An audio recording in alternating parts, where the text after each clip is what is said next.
لله وهو يجير ولا يجار عليه إن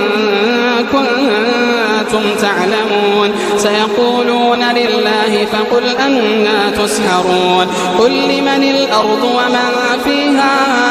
إن كنتم تعلمون سيقولون لله قل أفلا تذكرون قل من رب السماوات السبع ورب العرش العظيم سيقولون لله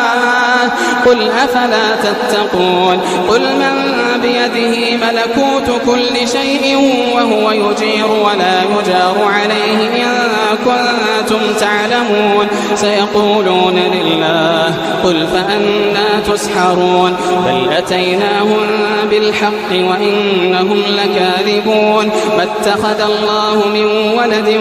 وما كان معه من إله إذا لذهب كل إله